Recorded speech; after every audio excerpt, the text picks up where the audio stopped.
Today, actually, we are discussing about the optimal imaging modality in case of brain metastasis. So, as we know that the incidence of brain metastasis is around 20% in NSCLC patients, and there are various guidelines where when we are speaking about whether the MRI brain is indicated itself or not.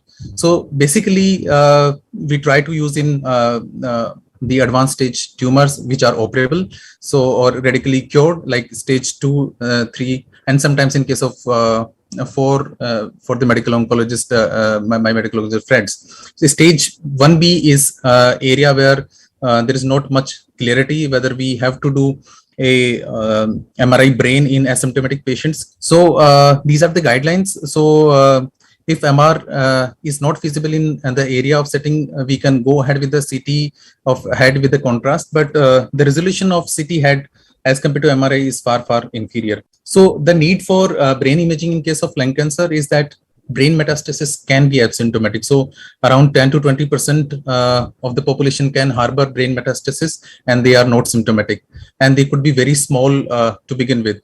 So it is very crucial to differentiate whether there is a brain metastasis, and can we differentiate these from the more common conditions like chronic ischemic changes, or there is subacute infarcts or virtual Robin spaces that we are actually doing on the routine scans that are coming up.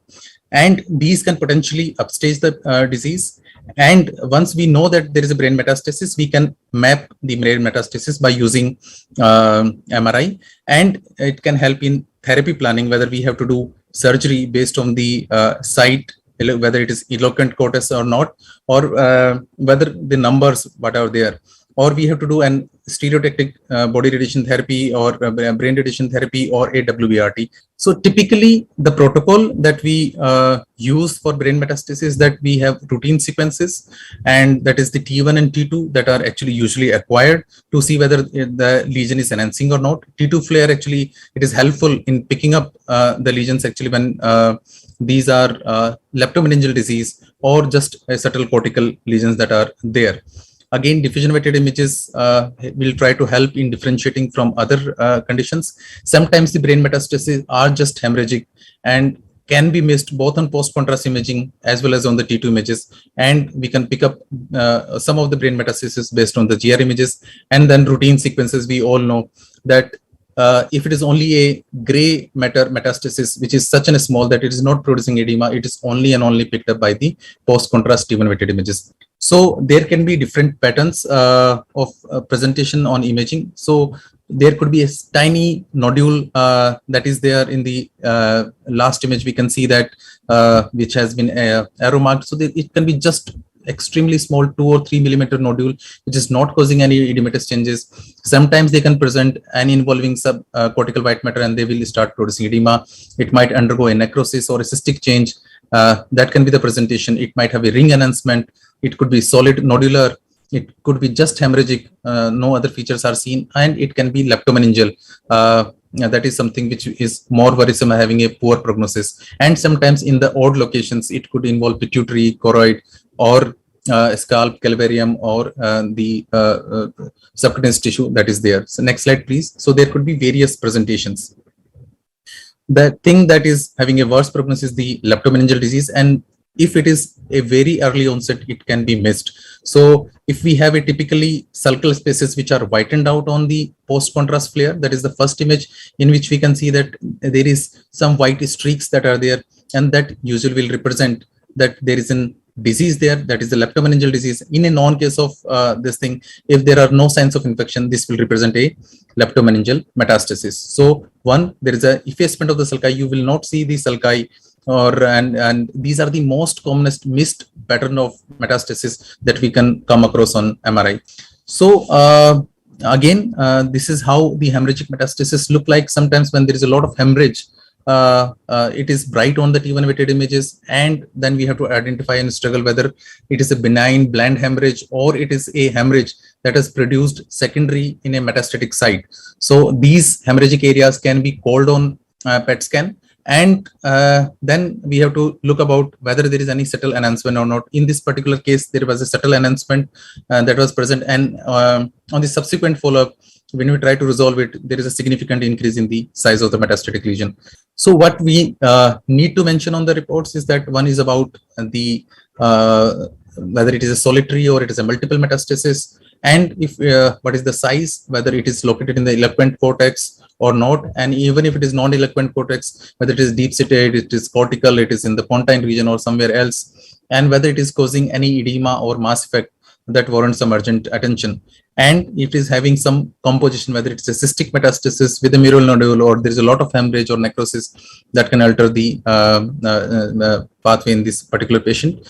So again, metastasis is one of the most commonest intraxial brain neoplasm, and the commonest differentials among the malignant conditions are the glial neoplasm, which is the high-grade glioma. The first presentation that you can see, or we can see that there is a T2 bright area which is intermixed with the edema. So what you and we see around the temporal lobe lesion is there is a edema which is mixed with the infiltrative lesion, and that is the glioma. That is how we are able to differentiate.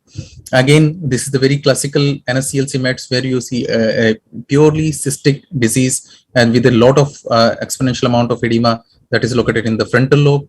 Lymphoma, again, very peculiar features. They are relatively T2 darker and shows a strong homogeneous enhancement, and again can present with an edema. So there are many lesions which can present with the edema. The thing is that we have to focus on the primary site, whether it is a ring enhancing or it is a T2 dark or it is having an infiltration to the surrounding structures, and then we will try to differentiate between a various etiologies that we are existing. So this is a case where it is a metastatic mimic. There is a T2 dark lesion. It shows strong enhancement and it shows a diffusion restriction and with an exponential amount of edema. So T2 darkness and strong enhancement without necrosis is a feature of lymphoma. Again, in this case, there is a heterogeneous lesion in the brain. There is a lot of exponential amount of edema, but there is a subtle clue that it is not causing a permeative destructive kind of pattern in the bone. It is just scalloping, and that is giving a clue that probably we are dealing with an mild to moderate aggressive lesions and of a primary brain neoplasm. In this case, it was an PXA. So this is a patient which was on follow-up, not a pre-screening MRI. It was on follow-up, and he developed seizures. And at the time the scan has been done, we see that it's typically very bright on T2, and there is no uptake at all on the PET scan, and it is not showing any restricted diffusion on DWI images, and it is not showing also enhancement. So this is a typical low-grade glioma that we are seen with. So we have seen a couple of cases in which the patient was having a low-grade glioma, and this is how these are non-enhancing, non-mass producing neoplasms. They don't show any avidity on the PET scan, and MRI is the best way to differentiate between these two.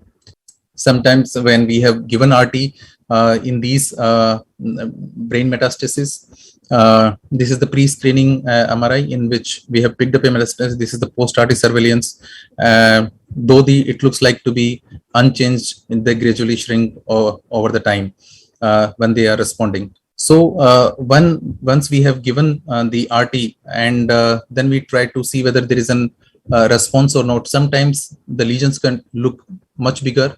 So this is the same patient in which the RT has been given, and there is a lot of necrotic pattern. There is a switches kind of pattern. The edema has also increased. But if we look at the colorful image that is given, it is a relatively hypoperfused image, and that's why we are able to differentiate. It is a post-RT necrosis rather than a progression of the disease. So definitely the perfusion imaging and the diffusion imaging will help significantly apart from the morphological images in a surveillance scan when we are actually evaluating post-SBRT and WBRT. There is a role of imaging in predicting the gene mutations, and there are various papers about it, whether this particular neoplasm or brain lesion will have specific type of mutation that is harboring it, whether it's the EGFR or ALK1. And these are much more predictable when the lesions are actually smaller in size, cortical based, and not producing significant amount of edema. Once the lesion will become significantly bigger, there is a lot of necrosis in them, then the probability of differentiating between into various targetable mutations, it is relatively difficult on radiomics. So this is from my colleague Abhishek. He has done that probably MR radiomics in NSCLC patients. They can actually identify or target a biomarker status whether this particular patient is having an EGFR mutation or not. So to conclude that MRI is extremely accurate in picking up brain metastasis, especially when they are only cortical based, and when we give contrast, these will light up. And this is the going to be the modality of the choice, and it is in the almost various recommendations of the society as well. It is completely non-invasive in which the way the metastases are picked up, and especially it is brilliant in picking up leptomeningeal disease apart from the tiny nodular regions. It will help in staging and therapy planning. And with the help of AI, it probably able to characterize the origin of the disease also, whether it is coming from the breast or it is coming from the lung. And if it is coming from the lung, whether it is harboring which kind of mutations. If we have seen that scan brain MRI as a per primum scan rather than doing a screening for to identify whether there is an asymptomatic brain metastasis or not. So with this, I would like to conclude. If there are any questions, I would like to answer on the chat box, or if there is a time, we can discuss here. Thank you so much.